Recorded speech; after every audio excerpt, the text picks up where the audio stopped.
આવો આપણે યહોવાની આગળ ગાઈએ, આપણા તારણના ખડકની આગળ હર્ષનાદ કરીએ, આભાર સ્તુતિ સાથે તેની હજુરમાં આવીએ અને ગીતોથી તેની આગળ હર્ષનાદ કરીએ.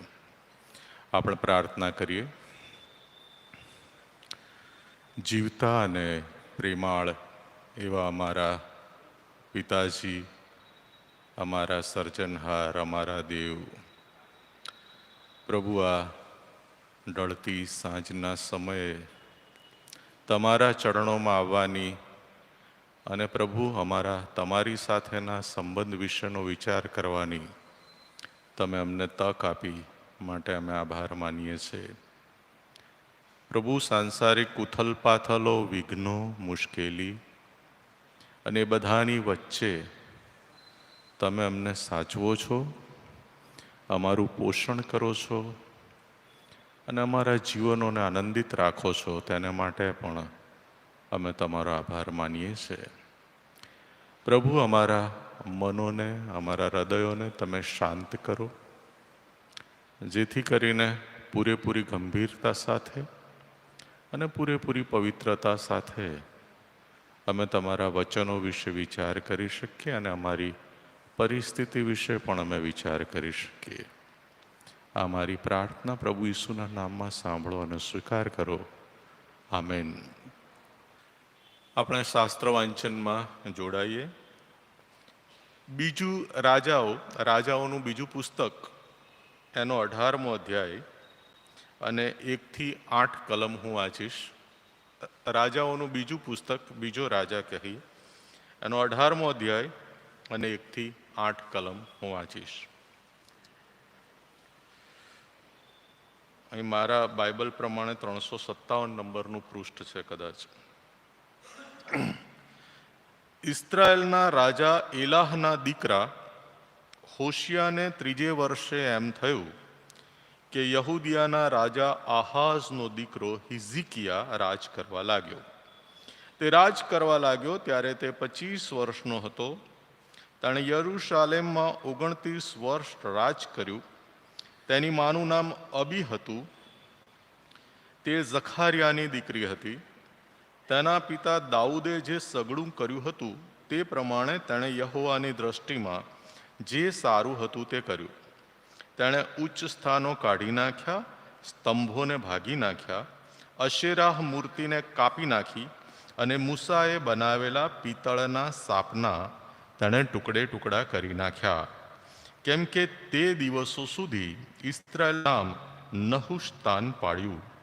તે ઇસ્રાયેલના દેવ યહોવા ઉપર ભરોસો રાખતો હતો, જેથી તેની પાછળ કે તેની અગાઉ યહૂદિયાના જે સર્વ રાજા થઈ ગયા તેઓમાં તેના જેવો બીજો કોઈ નહોતો. કેમ કે તે યહોવાને વળગી રહ્યો ને તેનું અનુકરણ કરવાથી તે અટક્યો નહીં. યહોવાએ જે આજ્ઞાઓ મૂસાને ફરમાવી હતી એ તેણે પાળી. યહોવા તેની સાથે હતો. જ્યાં જ્યાં તે ગયો ત્યાં ત્યાં તે સફળ થયો.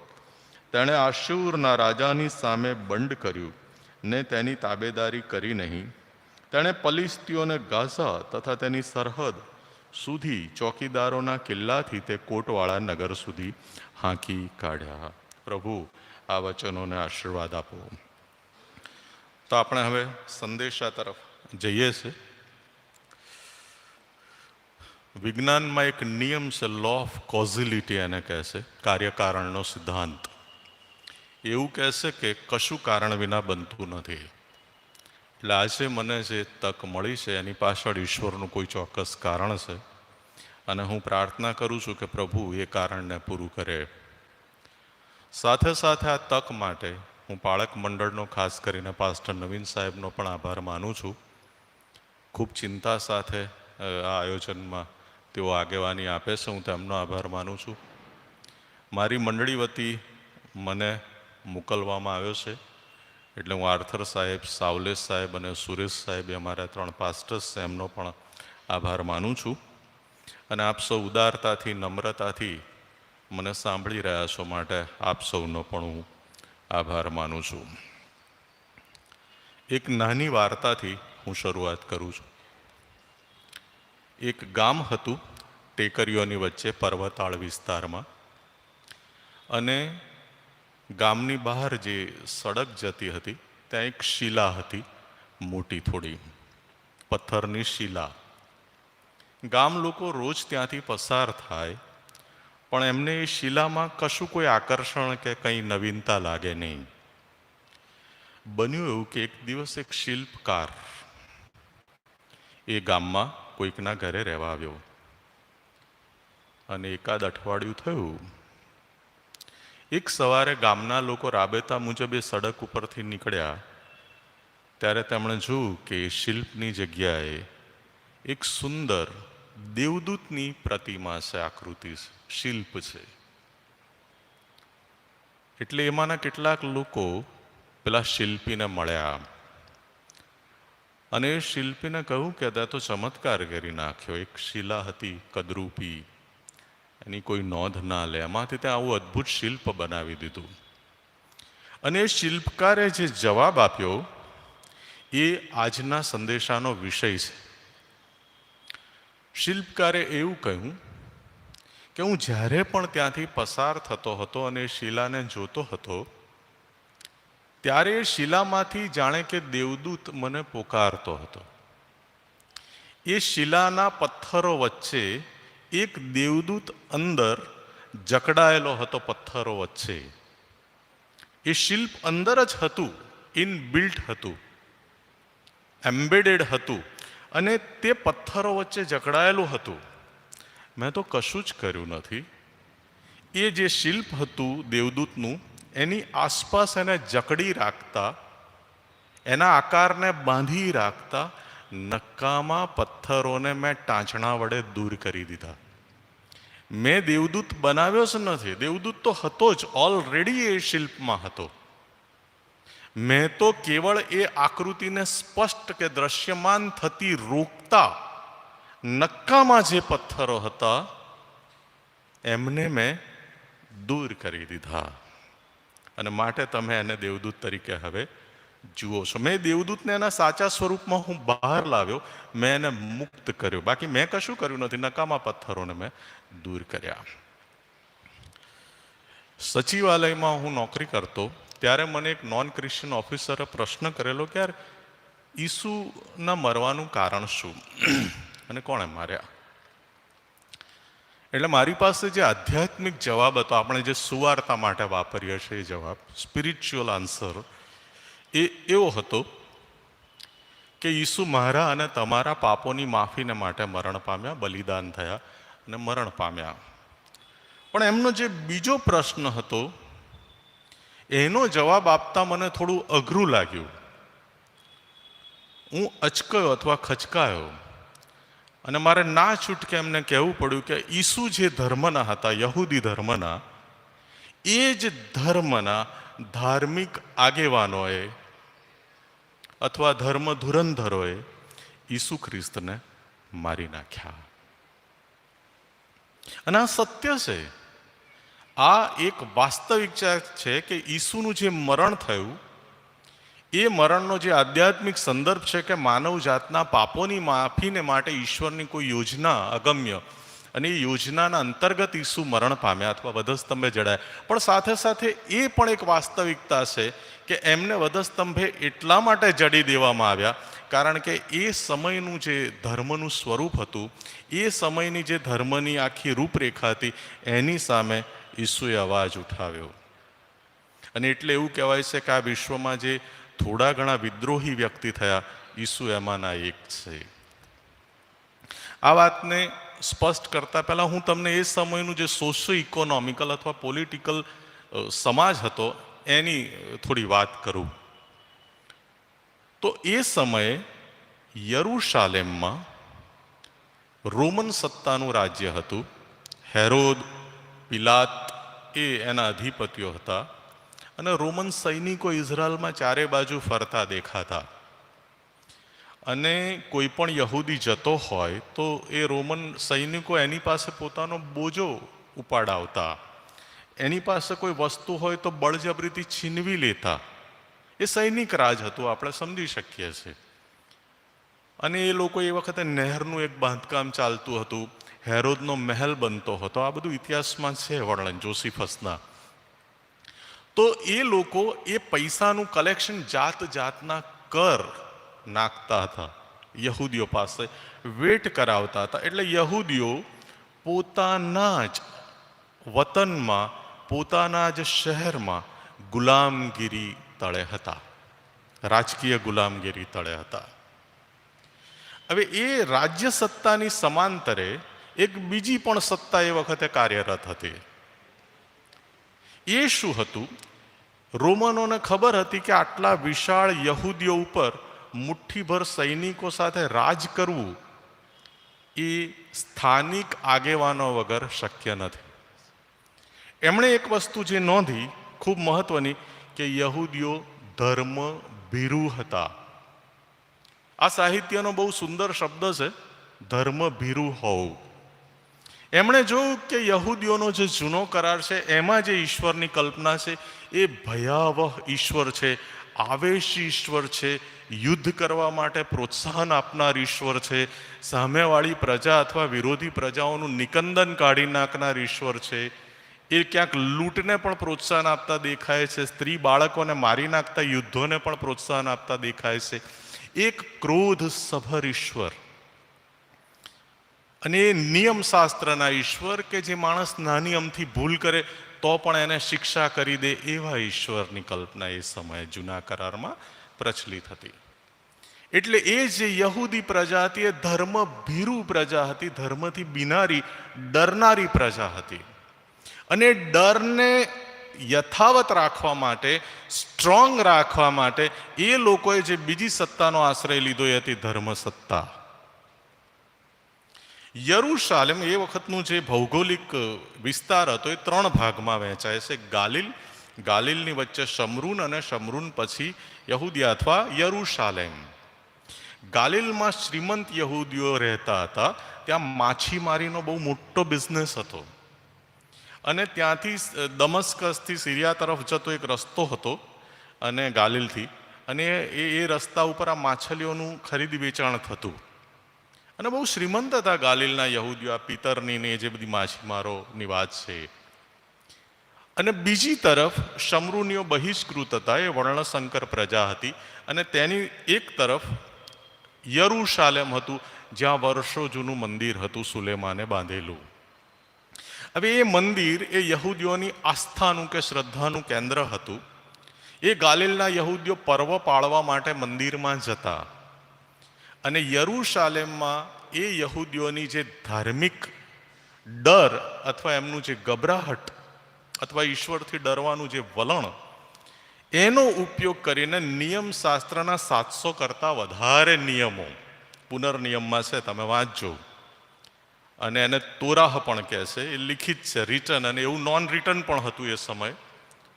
પ્લસ ડાયટરી એટલે કે ખાવાને લગતા નિયમો છે, અને કોશેર કહે છે. આજે પણ યહૂદીઓ વિશ્વમાં જ્યાં કંઈ છે ત્યાં એ કોશેરનું પાલન કરે છે. તો એ પુનર્નિયમના ઢગલાબંધ નિયમોનો ઉપયોગ કરીને યાજકો એમનું શોષણ કરતા હતા. આ મંદિરની સ્થિતિ હું તમને કહું છું. તો એટલે શું થતું કે યહૂદીઓ પોતાના પાપનું પ્રાયશ્ચિત કરવા માટે, બલિદાનો ચઢાવવા માટે મંદિરે જતા. હવે આમાં બી વ્યવસ્થા હતી કે એ લોકોએ સોનું ચડાવવું પડે મંદિરમાં. જેની પાસે સોનું ના હોય એ બળદ ચડાવે, બળદ ના હોય એ બકરું ચડાવે, ને એ પણ ના હોય, ઘેટું ના હોય તો એ કબૂતર કે હોલ્લો ચડાવે, જેવી જેની આર્થિક સ્થિતિ. હવે જેની પાસે પૈસા જ ના હોય એ બિચારો શું કરે? એટલે મંદિરનું જે આંગણું હતું, જેને સુલેમાનની પરસાળ કહેવામાં આવે છે, ત્યાં નાણાવટીઓ બેસતા, વ્યાજ લેનારા માણસો. એને તમે સોનું આપો એટલે તમને બદલામાં પૈસા આપે, અને એ પૈસા વ્યાજે લઈને યહૂદીઓ પોતાનું જે પ્રોપર્ટીથી ગીરો મૂકીને મંદિરમાં જે કંઈ એમની યથાશક્તિ હોય બલિદાન ચડાવે. It was the business. એ ધંધો હતો. કોણ કોણ એ ધંધામાં સામેલ હતા? યાજકો, જે સાદુકીઓ કહેવાતા. 20,000થી વધારે યાજકો એ સમયે હતા. More than 20,000. 6,000 ફરોશીઓ હતા. ફરોશીઓ નિયમશાસ્ત્રનું ચુસ્ત પાલન કરનારા લોકો કહેવાતા. એનાથી આગળ હતા લેવીઓ. એ મંદિરના લગતું જે સોશિયલ સ્ટ્રક્ચર હતું, મંદિરનું દાન ઉઘરાવવાનું, એનું રિનોવેશન કરવાનું, કે જે બધી બાબતો હતી સામાજિક સ્તરની, એ બધી લેવીઓ કરતા. અને છેલ્લે હતા સ્ક્રાઇબ, એટલે શાસ્ત્રીઓ. એ ધર્મના વિદ્વાન હતા, પંડિત તરીકે પણ બાઇબલમાં એમનો ઉલ્લેખ છે. હવે શું થયું, આ લોકો બહુ શાંતિથી જીવતા હતા. ઈસુ જ્યાં સુધી ગાલિલની સીમોમાં ફરતા હતા ત્યાં સુધી કોઈ તકલીફ નહોતી. એટલે ભાઈ, તું આંધળાને સાજો કરે, અમને શું વાંધો છે? લંગડાને ચાલતો કરે, અમને શું વાંધો છે? કોઈ વાંધો નથી. પણ જેવા ઈસુ યરુશાલેમમાં એન્ટર થયા, પ્રવેશ્યા, અને ત્યાં તકલીફ શરૂ થઈ. કારણ કે જે ધર્મનો ધંધો હતો, જેની ઉપર 20,000 યાજકો, 6,000 ફરોશોને આખી જમાત જે નપતી હતી, એની જે પરંપરાગત માન્યતાઓ હતી, એની પર ઈસુએ વજ્રઘાત કર્યો. ઈસુએ એ સિસ્ટમ પ્રત્યે લોકોને જગાડ્યા અને ઈસુએ એ સિસ્ટમની વિરુદ્ધ બોલવાનું શરૂ કર્યું. અને એ લોકોને લાગ્યું કે આ માણસ અમારા માટે જોખમરૂપ છે. અને ઈસુએ જ્યારે છેલ્લે એવું કહ્યું કે આ મંદિરને હું 3 દિવસમાં પાડી દઈશ અને પછી બેઠું કરીશ, ત્યારે એમને એવું લાગ્યું કે આ માણસ મંદિરને પાડી દેશે તો, અને બધા લોકો એની પાછળ પાછળ જઈ રહ્યા છે. એટલે રોમનો પણ ડર્યા, યાજકો પણ ડર્યા કે જો આ માણસની વાત લોકો માનીને એની પાછળ ચાલવા માંડે, કે એનું કહેવું કરવા માંડે, તો આખી જે ધર્મની સ્થાપિત એ સમયની વ્યવસ્થા હતી એ ખતમ થઈ જશે. અને એટલા માટે એ લોકોએ ઈસુને વધસ્તંભે જડી દીધા, બ્લેસ્ફેમીના આરોપસર. એ મંદિર તોડી પાડવાનું હતું, એ પણ એક કારણ એમાં હતું. અને ઈસુએ એના શિષ્યોને કહ્યું, એ મંદિર જે ભવ્ય હતું, અને ભવ્યતા જ્યારે શિષ્યોએ બતાવી, ત્યારે ઈસુએ શિષ્યોને કહ્યું કે એક પથ્થર ઉપર બીજો પથ્થર નહીં રહે. અને ઈસુના મરણના માત્ર 70 વર્ષ પછી યરુશાલેમ ઉપર તીતસનું આક્રમણ થયું અને એ મંદિરનો નાશ થયો. અંદરથી ફરોશીઓએ મંદિર સળગાવી દીધું અને યહૂદીઓની કત્લેઆમ થઈ. એ સમયે વિખેરાઈ ગયેલા યહૂદી આજે બી ઇઝરાયલમાં આશરો શોધે. તો આ સ્થિતિ હતી કે ઈસુએ એ સમયની જે સ્થાપિત ધર્મની વ્યવસ્થા, સ્થાપિત માન્યતા, સ્થાપિત સિદ્ધાંતો, એની વિરુદ્ધ વાત કરી. એમણે ઈસુએ એક્ઝેક્ટલી એ કર્યું જે પેલા શિલ્પકારે કર્યું. મેં એટલે એ ઉદાહરણ આપ્યું. ઈસુએ શું કર્યું, ધર્મનું જે સાચું સ્વરૂપ હતું, જે દિવ્ય સ્વરૂપ હતું, એને બહાર લાવવા માટે એને જકડી રાખતા જે નકામા પથ્થરો હતા, એને ઈસુએ રિમૂવ કર્યા, દૂર કર્યા. એ ખોટી માન્યતાઓ ધર્મના નામે જે પ્રચલિત હતી, ઈશ્વરના નામે જે પ્રચલિત હતી, એ ખોટી માન્યતાઓ, એ ભ્રમ, એને બહુ સરસ શબ્દ છે, ભ્રાંતિનો આત્મા, ડિલ્યુઝન, સ્પિરિટ ઓફ ડિલ્યુઝન. ઈસુએ એ ભ્રાંતિ દૂર કરી, એ નકામા પથ્થરો દૂર કર્યા, જેથી કરીને પેલો દેવદૂત પ્રગટ થાય, ધર્મનું સાચું સ્વરૂપ પ્રગટ થાય. અને માટે ઈસુ ક્રાંતિ છે. ઈસુએ કઈ 3 માન્યતાઓ એ તોડી કે જેનાથી આ લોકોને તકલીફ પડી. આપણે જે શાસ્ત્ર પાઠ વાંચ્યો એમાં હિઝકિયા નામનો એક જુવાન માણસ, જે ઈશ્વરને બહુ પ્રિય હતો, મૂસાની એણે બધી આજ્ઞાઓ પાડી એવું એના વિશે લખવામાં આવ્યું છે. બધે ફતેહ પામ્યો, એની પહેલાં કોઈ થયું નહીં, એના પછી થયું નહીં. યશાયામાં એના વિશે એવું લખ્યું છે કે ઈશ્વરે એના માટે ઘડિયાળના કાંટાને પાછા ફેરવ્યા. એને 15 વર્ષ આયુષ્ય વધારી આપ્યું ઈશ્વરે. એવો આ 25 વર્ષનો છોકરો, આપણને એમ થાય એણે શું કર્યું? એણે તો મૂસાએ બનાવેલા સાપના, પિત્તળના સાપના ટુકડા કરી નાખ્યા. મૂસાને ઈશ્વરે કહેલું સાપ બનાવો, આજ્ઞા સર્પોથી બચવું હોય અરણ્યમાં, તો એની સામે જે જોશે ઊંચો કર સાપને. જેની સાથે ઈસુએ પણ સરખાવ્યા પોતાને, કે માણસના દીકરાને એ જ સાપની માફક ઊંચો કરવામાં આવશે. તો એ સાપના આણે ટુકડા કરી નાખ્યા અને ઈશ્વર તો પણ પ્રસન્ન રહ્યા. કેમ? કારણ કે એ પિત્તળનો સાપ સમય જતા ખાલી એક કલાકૃતિ બની ગયો. એની આગળ લોકો ધૂપ બાળવા માંડ્યા. ઈશ્વર ભૂલાઈ ગયા, ઈશ્વર જીવન આપનાર ઈશ્વર છે એ ભૂલાઈ ગયા. અને એની બદલે ઈશ્વરનું સ્થાન એ મંદિરમાં પિત્તળના સાપે લઈ લીધું. એટલે ઈસુએ જોયું કે હિઝકિયાના સમયની જે સ્થિતિ છે એ જ સ્થિતિ 700, 800 કે 1000 વર્ષ પછી યરુશાલેમ પાછું એની એ જ જગ્યાએ આવી ગયું. ઈસુ ખ્રિસ્તે જોયું કે આજે પણ મંદિર એ વિધિ વિધાનો, પરંપરાના પ્રથાઓનું કેન્દ્ર બની ગયું છે. એ સુલેમાનની જે પરસાળ હતી ત્યાં બળદોને કપાય, રોજના 2,000 બળદો કે ઘીટા કપાતા. ઇતિહાસમાં નોંધ છે, લોહીની નદીઓ વહેતી હોય. ઈસુને આ ધર્મ ક્યાંથી ગમે એમ? એટલે ઈસુએ પહેલી જે માન્યતા આપી, 3 માન્યતા હું ટૂંકમાં કહેવા માંગુ છું. એકચ્યુઅલી એની ઉપર આખા એક સંદેશા થાય એવા છે, પણ બહુ ટૂંકમાં આપણે વાત કરીએ કે ઈસુએ જે પહેલી માન્યતા તોડી એ સમયની એ હતી કે ધર્મ એ બાહ્ય નહીં, આંતરિક અવસ્થા છે. આ ઈસુ ખ્રિસ્તનું પહેલું ઓબ્ઝર્વેશન. અને ઈસુ ખ્રિસ્તે આ વાત જ્યારે કરી ત્યારે એ સમયના ધાર્મિક આગેવાનો ચોંકી ગયા. ધર્મ એ બાહ્ય આચરણ નથી, ધર્મ એ આંતરિક અનુભૂતિ છે, ઇન્ટરનલ છે, એક્સટર્નલ નહીં. અને ઈસુ એના માટે 2 સરસ પ્રતીક વાપર્યા છે. આત્મા તત્પર છે ખરો, પણ દેહ નિર્બળ છે. દેહ વિઝિબલ છે, દેહ દેખાય છે, દેહ બહારના જગત સાથે ડીલ કરે છે, એ બાહ્ય છે. એટલે જે કંઈ દૈહિક છે એ બાહ્ય છે, જે ઇન્ટરનલ છે, આત્મિક છે. ઈસુ આપણને ઇન્ટરનલ, આંતરિક અવસ્થા તરફ આપણું ધ્યાન દોરે. અને ઈસુએ પોતાને મંદિર સાથે સરખાવેલા. જ્યારે એમણે મંદિર પાડી નાખવાની વાત કરી ત્યારે ઈસુએ પોતાને મંદિર સાથે સરખાવેલા. એમણે યોહાન 15માં આપણને એવું પણ કહ્યું કે હું તમારામાં રહીશ, બાપ મારામાં રહે છે, વિધિન મી. હું તમારામાં રહીશ, તમે મારામાં રહેશો. એકબીજાની અંદર રહેવાની આ વાત છે. આ ઇન્ટરનલ્સ, એ બાહ્ય નથી, એ આંતરિક છે. અને ઈસુએ જ્યારે આ વાત કરી ત્યારે ફરોશીઓને, યાજકોને એમને તકલીફ પડી.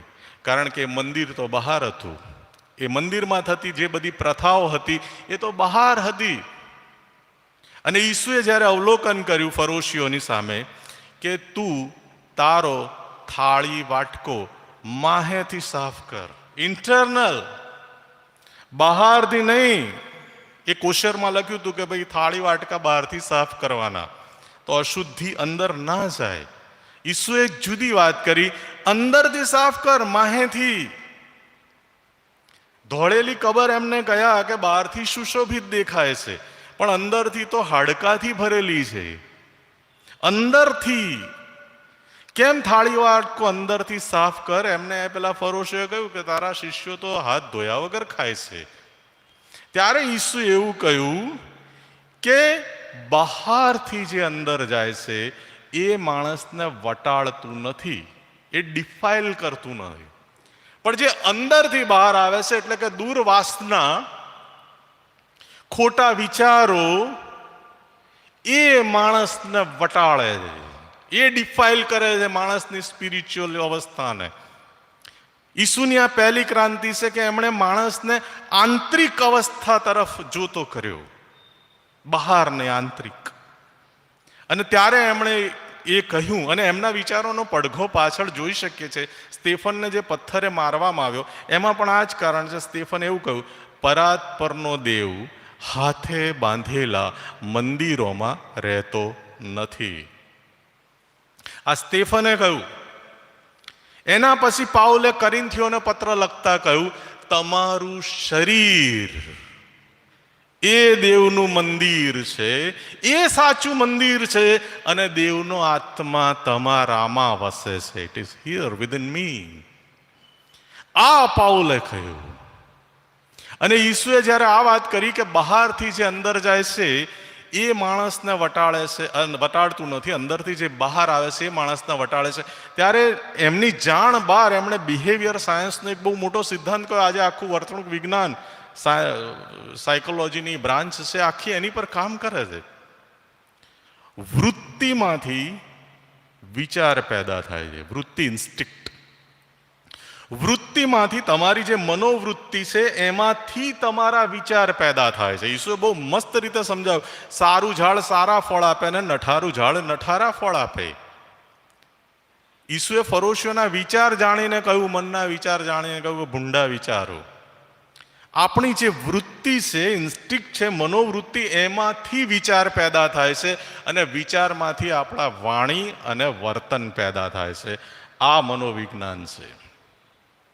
વૃત્તિમાંથી વિચાર પેદા થાય છે, વિચારમાંથી આપણે શું બોલીએ છીએ એ પેદા થાય છે, આપણે શું વર્તીએ છીએ એ એમાંથી પેદા થાય છે અને આપણું વ્યક્તિત્વ બનાવે છે. પર્સનાલિટી, પર્સોના શબ્દ ઉપરથી પર્સનાલિટી આવ્યું. પર્સોનાનો અર્થ જ મોરું થાય છે. આપણે જે આર્ટિફિશિયલ પહેર્યું છે એ બહાર દેખાય છે વ્યક્તિત્વ, વાણી અને વર્તન, પણ એનો જે આધાર છે ઇન્ટરનલ છે, વૃત્તિ ઉપર, મનોવૃત્તિ ઉપર. આ ઈસુએ બહુ પહેલા, વર્ષો પહેલા અવલોકન કર્યું અને માટે ઈસુએ જે ગિરી પ્રવચનમાં વાત કરી એ ટૂંકમાં હું તમને કહેવા માંગુ છું કે ઈસુએ ક્યાં ક્યાં આપણને ઇન્ટરનલ જોવાનું કહ્યું. ઈસુએ પહેલું કહ્યું પ્રાર્થના.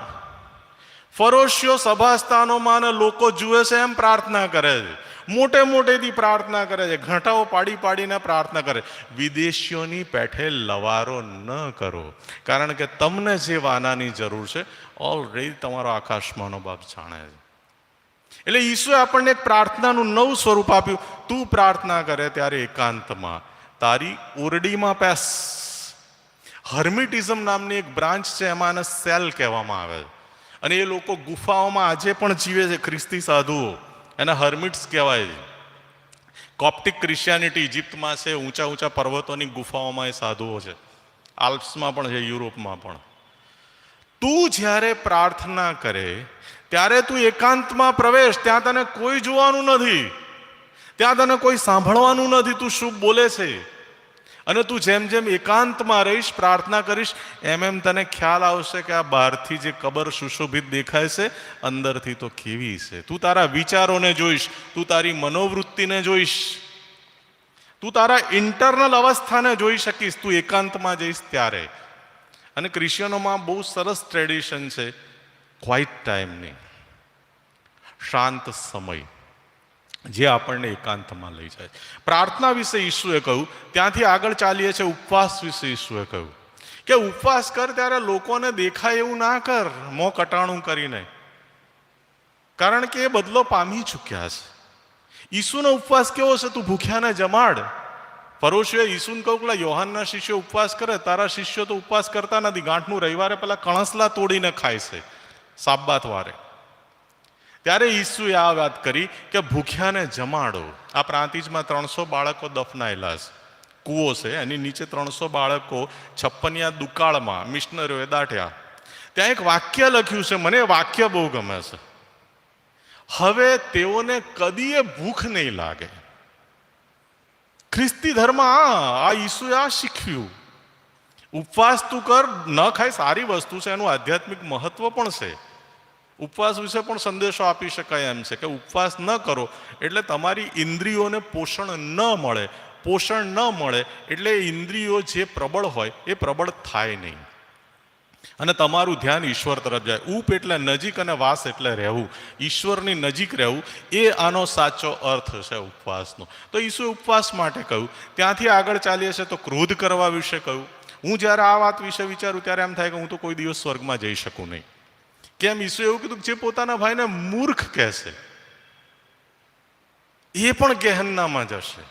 તું કોઈને દોષિત ના ઠરાવ, કારણ કે તું પોતે જ પરફેક્ટ નથી.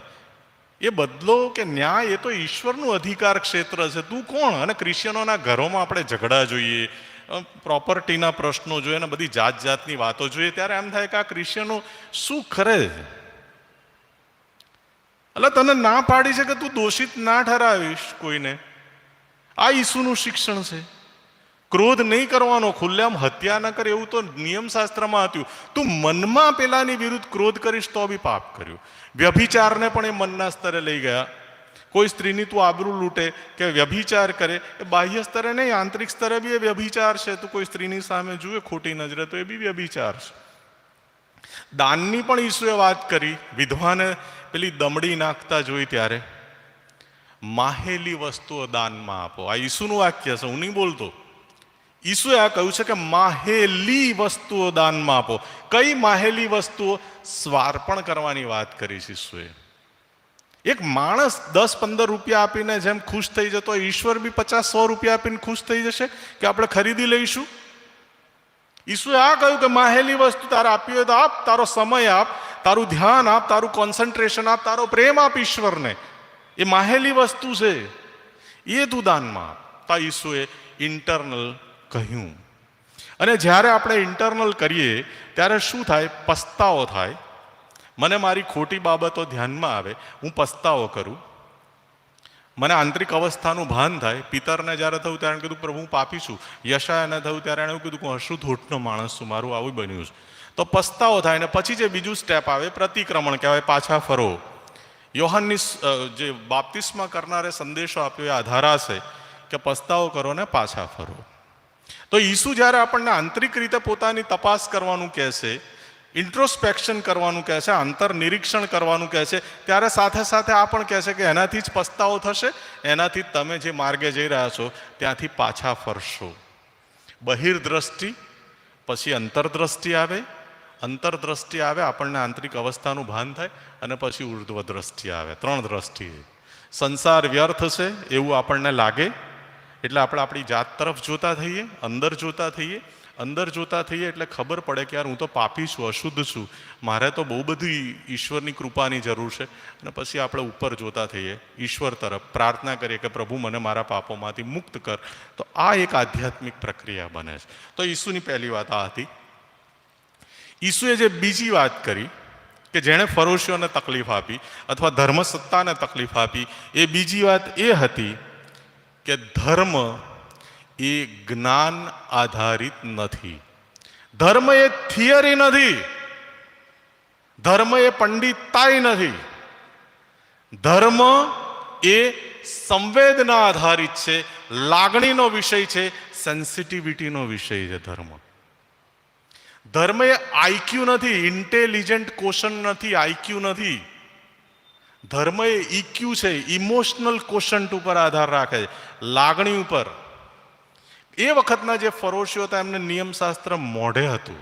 શાસ્ત્રીઓ હતા એ નિયમશાસ્ત્ર શીખવતા હતા. સાદુકીઓ, યાજકીઓ તો એ નિયમશાસ્ત્રની વિધિઓ પ્રમાણે જ બધું કરતા હતા. અને એ સમયે ઈસુ પ્રગટ થયા. એ એવા ઈસુ જે મંદિરમાં બેસી રહેવાના બદલે બહાર નીકળ્યા, લોકો પાસે ગયા, એ પાપીઓ પાસે ગયા, એ આંધળા પાસે ગયા, એ લંગડા પાસે ગયા, જેના ઘરમાં મરણ થયું હતું એના ઘરમાં ગયા. ઈસુ ઘરોમાં ફર્યા. ઈસુએ કેવળ ખાલી સંદેશાઓ નહીં આપ્યા વિદ્વતા સભર. ઈસુએ 98 વાક્યો જ કયા છે. જે ઈસુના આધારે આટલા વર્લ્ડની મોટી થિયોલોજી આપણે ચલાવીએ છીએ, થિયોલોજી કોલેજો ચલાવીએ છીએ મોટી મોટી ઈશ્વર વિદ્યાની, એ ઈસુએ મૂળભૂત રીતે તો 98 સાદા વાક્યો આપ્યા છે કે આ કર, આ કર, આ કર, આ કર. અને ગાંધી તો એવું કહે છે કે દુનિયામાં આટલું બધું જ્ઞાન આટલા સાદા શબ્દોમાં ઈસુ સિવાય કોઈ આપી શકે નહીં. ઈસુ જ્ઞાન આધારિત નથી. અને ઈસુ એટલે ફરોશીઓને કહેતા કે તમે જ્ઞાનની કૂંચી છે ને, ચાવી તમારી પાસે લઈ લીધી છે, તમે પોતે પેસતા નથી ને બીજાને પેસવા દેતા નથી. ઈસુએ એવું પણ કહ્યું કે તમે લોકોના માથે એવા મોટા મોટા બોજા ચડાવો છો કે જેને તમે આંગળી અડાડવા માંગતા નથી.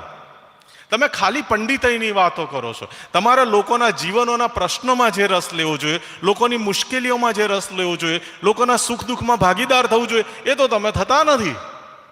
તમને તો તમારું મંદિર વાલું છે ને તો મંદિરમાં થતી વિધિઓ વાલી છે. લોકોનું શું? તો આ ઈસુની બીજી ક્રાંતિ કે ઈસુ એવું કહ્યું કે ધર્મ એ ચતુરાય નહીં, પણ ધર્મ એ સંવેદનશીલતા અથવા લાગણીનો વિષય છે. અને માટે યાજકની સામે એક પાળક પ્રથા ઈસુના સમયથી અસ્તિત્વમાં આવી. આપણા પાળકોને આપણે પાસ્ટર કહીએ છીએ. એનું કારણ આ છે, ઈસુના સમયમાં યાજક હતા એ લેવીના કુળમાંથી આવતા હતા. અને ઈસુને મલખી સેદેકના ધારા પ્રમાણે યાજક કહેવામાં આવ્યા.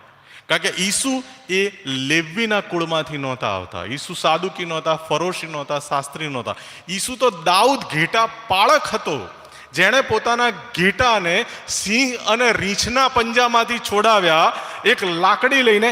એ દાઉદના કુળમાંથી ઈસુ આવે છે, ને એટલે ઈસુ કહે છે કે હું ઘેટા પાળક છું, જે પોતાના ઘેટાને માટે જીવ આપે. એ પંડિત નથી, એ નિયમશાસ્ત્રના વિદ્વાન નથી. ઈસુ તો એક સંવેદનશીલ હૃદય ધરાવતા એક બાળક છે, જે પોતાના ઘેટાને, ખોવાયેલા ઘેટાને શોધવા માટે જાય. અને એ કૃપાનો સિદ્ધાંત છે. ફરોશીઓ કર્મના સિદ્ધાંત ઉપર ચાલતા હતા. પાપ કર્યું પેલી સ્ત્રીએ, પથ્થરથી મારી નાખો. એ કર્મનો સિદ્ધાંત છે. એણે પાપ કર્યું છે માટે મરવો જોઈએ. એની સામે ઈસુ એક નવો સિદ્ધાંત લઈને આવે છે. ના, પાપી છે તો શું થયું? ઈશ્વર પાસે માફી છે, અને એટલે ઈશ્વરે મને મોકલ્યો છે કે હું લોકોના પાપ માફ કરું. અને એણે એ સ્ત્રીના પાપ માફ કર્યા.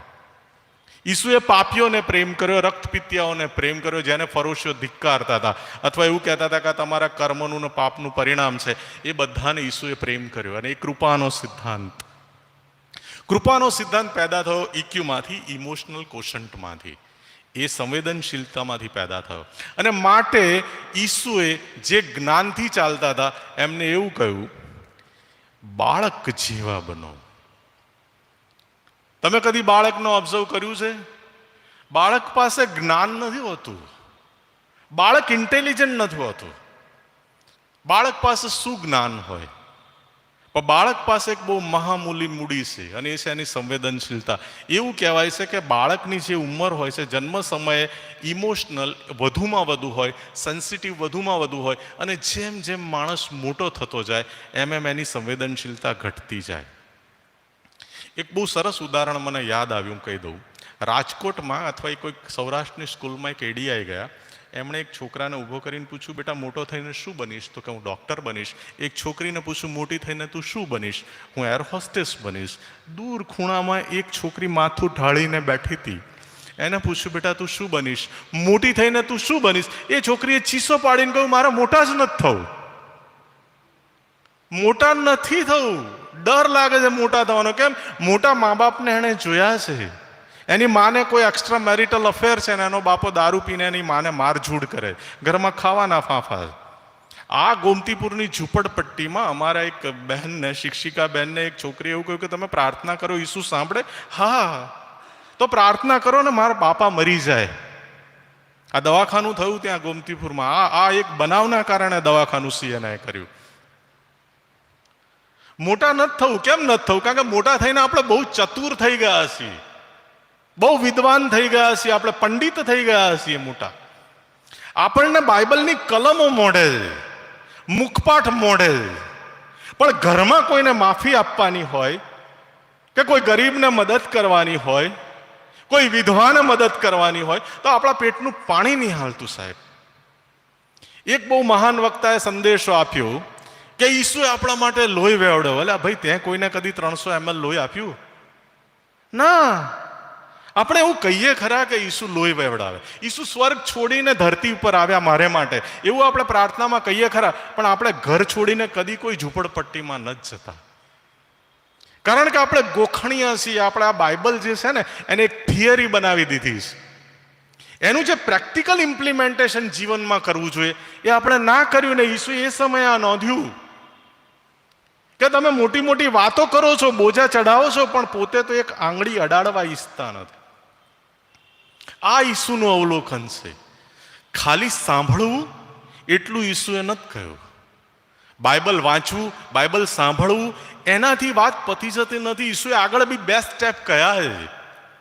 ઈસુએ સાંભળવાનું કહ્યું છે, પછી બીજું સ્ટેપ છે એ સમજવાનું કહ્યું છે કે તમે જે સાંભળ્યું છે કાનથી એને સમજો, કે તમે શું સાંભળ્યું છે, ઈશ્વર તમને વચનો દ્વારા શું કહેવા માંગે છે, what is the command, instruction શું છે. અને પછી જે ત્રીજું સ્ટેપ છે એ પાળવું છે. જે સાંભળ્યું છે તેને સમજવાનું છે, અને સમજ્યા પછી એને આચરણમાં મૂકવાનું છે, એને પાળવાનું છે, એને જીવનમાં લાવવાનું છે, એના પ્રમાણે જીવન જીવવાનું છે. બહુ અઘરું છે ભાઈ, બહુ અઘરું છે. જૂનો સ્વભાવ તોડીને નવા સ્વભાવમાં જવું એ બહુ અઘરું છે. આજે વાંચીએ છીએ, જે સંદેશાઓ સાંભળીએ છીએ, આટલું બધું જ્ઞાન આપણે મગજમાં ભેગું કર્યું છે, એનો ઉપયોગ કરીને જીવન જીવવાનું બહુ અઘરું છે, ખ્રિસ્તી જીવન. એટલે ઈસુ કહે જગતમાં તમને સંકટ છે. અને ઈસુએ સમરૂનીનું દ્રષ્ટાંત એટલે આપ્યું કે યાજક જતો રહ્યો, પેટનું પાણી હાલ્યું નહીં. લેવી ગયો, પેટનું પાણી હાલ્યું નહીં. બહિષ્કૃત વર્ણશંકર સમરૂની ગયો અને એના પેટનું પાણી હાલ્યું, એને કરુણા આવી. અને ઈસુને પ્રશ્ન પૂછનાર માણસ પંડિત છે, પંડિત. ઈસુને પંડિતે પૂછ્યું, અનંત જીવન પામવા માટે હું શું કરું? અને ઈસુએ એને જવાબ આપ્યો કે 2 જ કામ કર, 2 જ પ્રેમ કર. યુ લવ, 2 જ પ્રેમ. એક પ્રેમ ઈશ્વર ઉપર કર, અને બીજો પ્રેમ માણસ ઉપર કર. પોતાની જાતને જેટલો પ્રેમ કરે છે ને એટલો કર. તને જે વસ્તુથી સુખ મળે છે, તને જે વસ્તુથી આનંદ મળે છે, એ વસ્તુથી તારા ભાઈને પણ તું આનંદ આપવાની કોશિશ કર. તારી સાથે જે જીવે છે, તારી આસપાસ જે જીવે છે, એ લોકોના જીવનમાં પણ તું એટલો જ રસ લે જેટલો તું તારા જીવનમાં લે છે.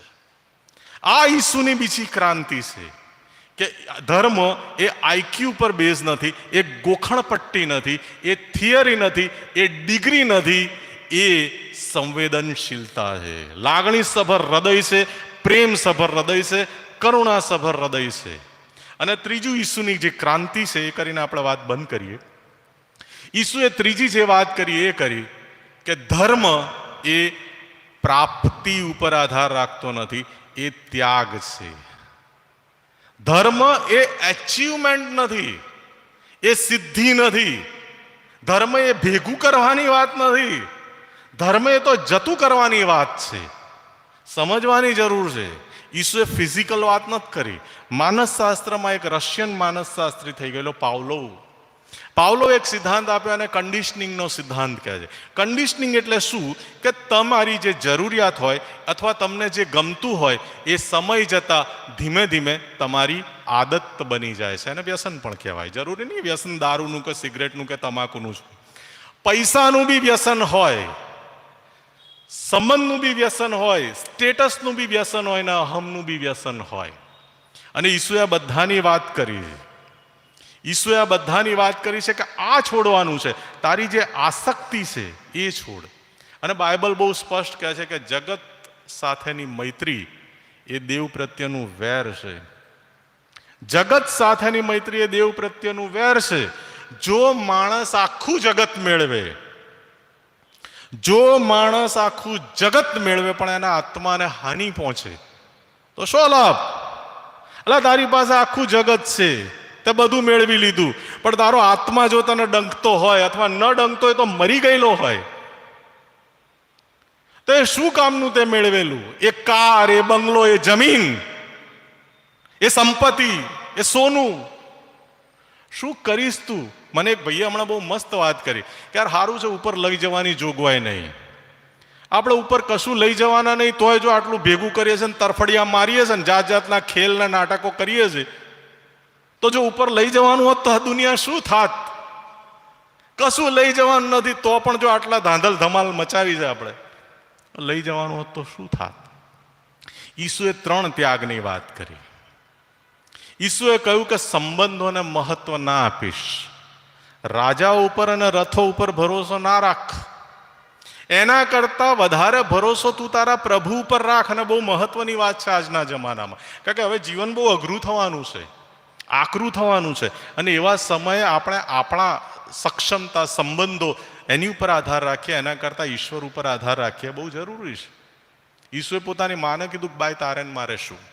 ભાઈઓ મળવા આવે ત્યારે કે ભાઈ મારી જે વાત પાળે છે એ મારા ભાઈઓ છે.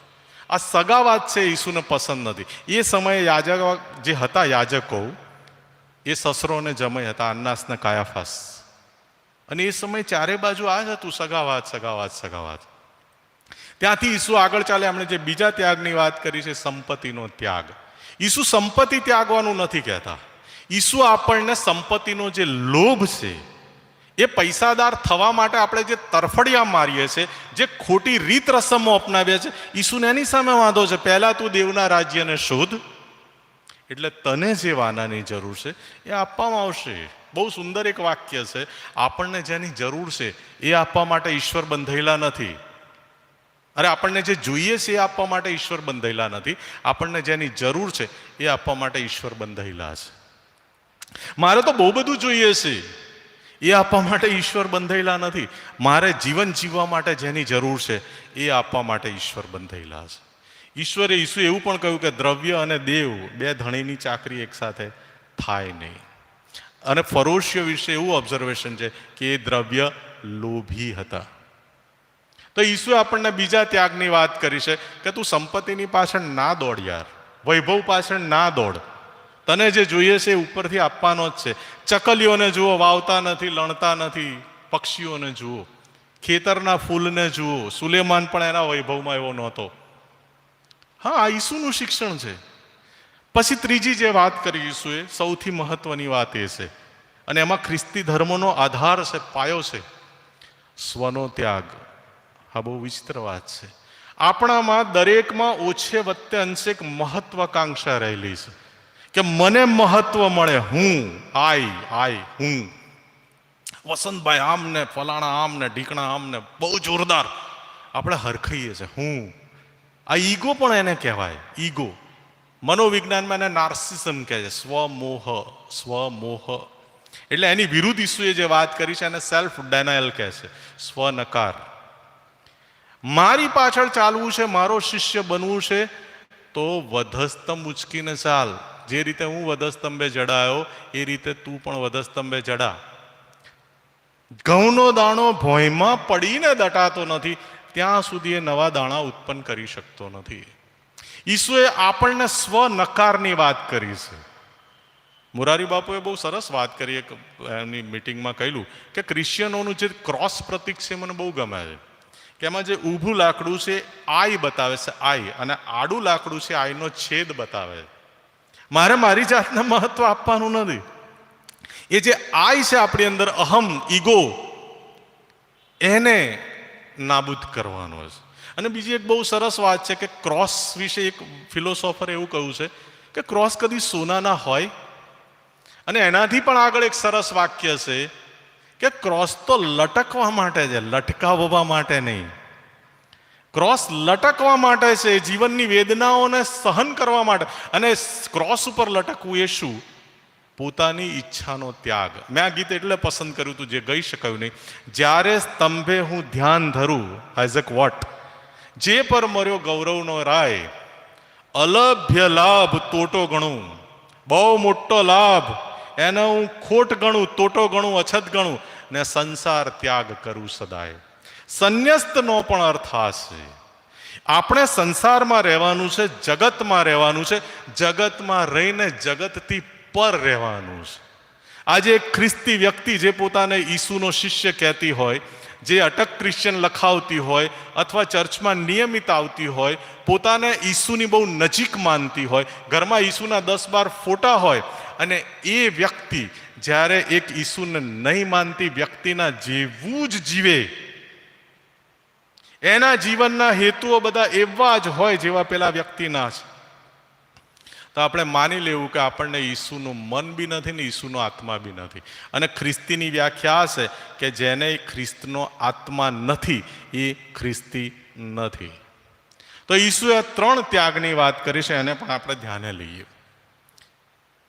આપણે હવે આ લાસ્ટલી વાત અને એ બંધ કરીએ. દરિયા કિનારે એક સૂફી કવિતા છે. દરિયા કિનારે છોકરાઓ રમે અને દરિયાની જે ક્ષાર હોય એમાંથી એમણે ઢીંગલી બનાવી. આ એક કવિતા છે એટલે આપણે એને કવિતાના સંદર્ભમાં જ સમજીશું. ઢીંગલી બનાવીને તો રાત થઈ એટલે ઘરે જતા રહ્યા. પછી જે પેલી ક્ષારની ઢીંગલી હતી એણે દરિયાને જોયો. દરિયાને જોઈને એની અંદર તીવ્ર આકર્ષણ પેદા થયું. આત્મા અને પરમાત્મા વચ્ચેની વાત, આકર્ષણ પેદા થયું. એને એવું થયું કે આ દરિયો કેવો હશે, હું એ દરિયાને જાણું, દરિયાને માણું. એવામાં એક માછલી લહેર સાથે આવી. ઢીંગલીએ માછલીને કહ્યું, માછલી રે માછલી, મને કહેતો ખરી આ દરિયો કેવો છે. ત્યારે માછલી એવું કહ્યું કે ઢીંગલી, દરિયો એ કહેવાની વસ્તુ નથી, દરિયો એ બાહ્ય નથી, દરિયો એ આઈક્યુ નથી, એ જાણવાની વસ્તુ નથી, માણવાની વસ્તુ છે. દરિયો એ પામવાની વસ્તુ નથી, દરિયો એ ત્યાગની વસ્તુ છે. તારે દરિયામાં આવવું પડે. હવે ઢીંગલી ક્ષારની બનેલી છે, જો એ દરિયામાં જાય તો એ ઓગળી જાય, એનું અસ્તિત્વ ખતમ થઈ જાય. તીવ્રતા ખૂબ વધી. એક તરફ દરિયામાં આકર્ષણ છે દરિયાનું, બીજી તરફ પોતાની જાત, પોતાનું સ્વપ્ન, પોતાની મહત્વાકાંક્ષા બધું ગુમાવી દેવાનો વિચાર. અને ઢીંગલી આખરે દરિયામાં ઝંપલાવી દીધું. એ ઓગળતી ગઈ, જેમ જેમ ઊંડે ઊંડે ઉતરતી ગઈ, ઓગળતી ગઈ. બહુ સુંદર કવિતાનો અંત છે. એમાં એવું લખ્યું છે કે ઢીંગલી દરિયામાં ઓગળતી ગઈ, દરિયાને માણતી ગઈ, પોતાને ગુમાવતી ગઈ, અને છેલ્લે એ દરિયો બની ગઈ. એ દરિયો બની ગઈ, દરિયામાં ઓગળી ગઈ. હવે એની અને દરિયા વચ્ચે કોઈ તફાવત રહ્યો નહીં. જીન ચાહા તીન પાયા, જેને પ્રેમ કર્યો એ મળ્યો. જીન ચાહા તીન પાયા, ગહેરે પાની પેટ. જેને પ્રેમ કર્યો એ મને મળ્યો તો ખરો મારો ઈશ્વર, પણ એ ઊંડા પાણીની માફક મળ્યો. જીન ચાહા તીન પાइयां ગહેરે પાણી પેઠ, મેં બાવરી ડૂબન ડરી, હું બાવરી ડૂબવાથી ડરી ગઈ, રહી કિનારે બેઠ. હું કિનારે આખી જિંદગી બેસી રહી, હું ઈશ્વરને કદી પામી શકી નહીં, કારણ કે મારામાં એ હિંમત નહોતી ત્યાગવાની, ઈચ્છા ત્યાગવાની, મહત્વાકાંક્ષા ત્યાગવાની, અંદર ડોક્યું કરવાની, સંવેદનશીલતાનું જીવન જીવવાની મારામાં હિંમત નહોતી અને હું કેવળ નામધારી ખ્રિસ્તી બનીને રહી ગઈ. Thank you very much. મને સાંભળવા માટે બહુ આભાર. Thank you. આપણે પ્રાર્થના કરીએ. જીવંત અને પ્રેમાળ પ્રભુ, તમારો આભાર માનીએ છીએ કે પ્રભુ તમે આજે તમારા વચનો મારફતે અમારી સાથે વાત કરી. પ્રભુ ઈસુએ જેના માટે જન્મ લીધો એ પરિપૂર્ણ અમારા જીવનોમાં થાય એવું તમે કરો. અમને સાચા ખ્રિસ્તી બનાવો પ્રભુ. અમારી અંદર જે નકામા પથ્થરો છે એને દૂર કરો, જેથી અમારી દિવ્યતા પ્રગટ થાય. ઈસુના શિક્ષણને યોગ્ય રીતે સમજવાને અને જીવનમાં ઉતારવાને, પાળવાને અમારી સહાય કરો.